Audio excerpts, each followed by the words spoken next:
Welcome back to another episode of Real Talk. It's been a little while since we've done one of these, but it's good to be back. And we've got a little bit of a new structure today. In this video, we're going to open with some subscriber questions. I know you guys appreciate listening to those. And we have the usual questions backed by some recent statistics that have been released. How you doing, Nathan? Anyway, it's been a little while. Very good, George. Thank you very much. It's nice to be back in this beautiful autumn day, huh? It is a nice day today after a little bit of bad weather. Anyway, is there anything that you'd like to share with the viewers today before we dive into the questions? I think the best thing would be, I know that all the followers have been listening and been watching what we've been saying. I think it would be a great idea to go back and watch those videos because everything that we've said has come to reality. I don't know if there's anything else I want to add to it, to be honest. Amazing. Well, let's get into it. We get this question a lot from our subscribers. How much weight should buyers and sellers place on a property's CV or RV? Are they actually accurate, or is there a better way to find out what a home is really worth? Yeah. I've always said RVs and CVs are quite irrelevant because they don't want to come and have a look at your house. They look at a home from a satellite and say it's a 4-bedroom house, 2-bathroom house, 230 square meters, 1,500 square meter section. Yeah. And the houses in the area at that similar kind of size and section size and the house size been selling for the X amount. And they average it out and put a number on your property. Where if somebody like myself or a real estate agent is involved and knows the area, goes to the property, because every house, the quality is different, right? A spec house as opposed to a home that I built for myself to live in, right? For my family. Yeah. I would better kitchen, better bathrooms, better appliances and everything. So you shouldn't wholeheartedly rely on RVs. At best, it's inaccurate. And you best do your own research. Go look at some houses or get a professional involved. Amazing.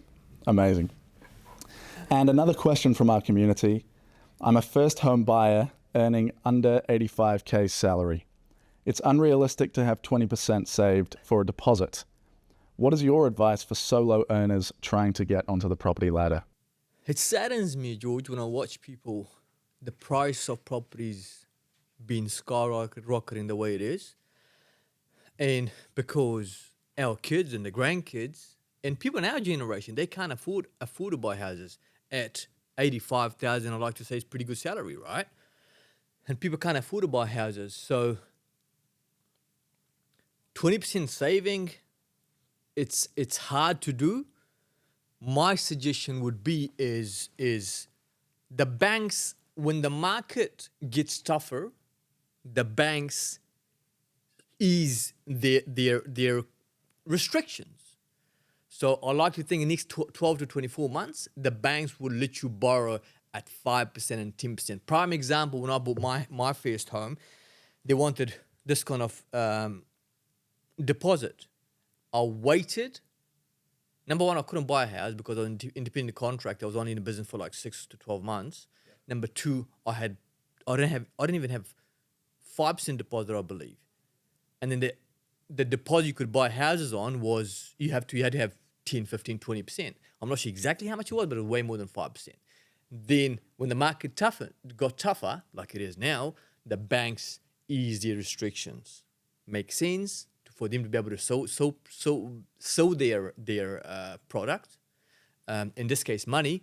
So give us some time, 12, 24 months. I like to think that they would make it a lot easier for people to be able to buy houses at 5%. Amazing. And hopefully that's the case. And third question is one that taps into a bit of a current trend. The stadium is nearly ready, and there's a flood of inner city apartments with rental guarantees being advertised. Are these a good investment? Or maybe there's Airbnb potential? The rental guarantees and drop in prices is because they want to get these things sold. So the more supply, the less demand, the more desperate the seller. So my suggestion is like, be very careful. You negotiate as hard as you can, buy it for as little as possible. If you're looking to buy a townhouse, to be frank, I'm never a fan of buying townhouses, especially in the cluster houses.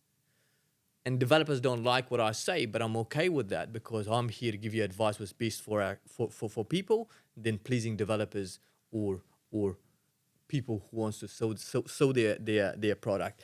And so my suggestion would be is like, look hard and long to buy the right thing at the lowest possible price.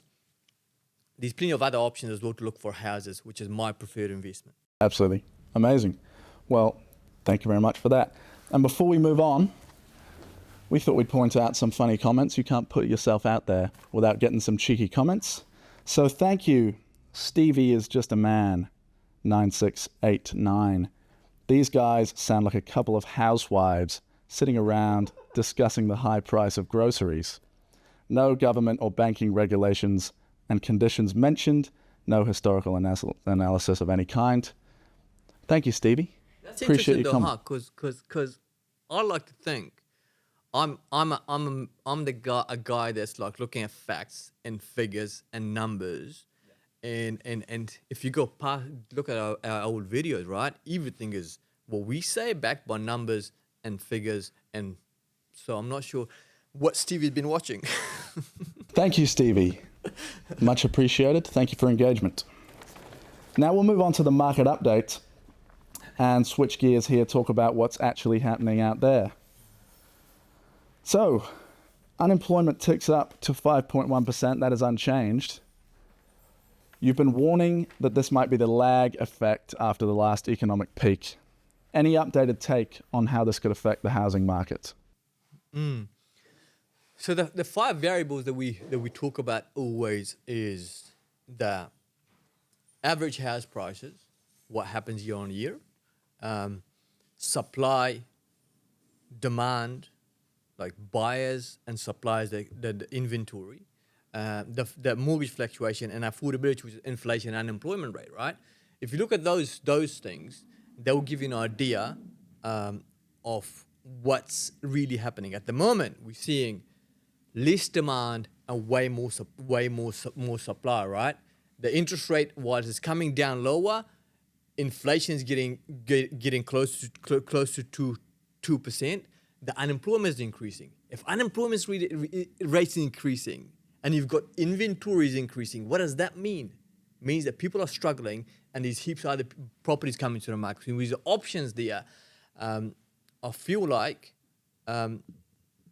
there's going to be some great buys out there and people are still struggling. I'm talking to business owners.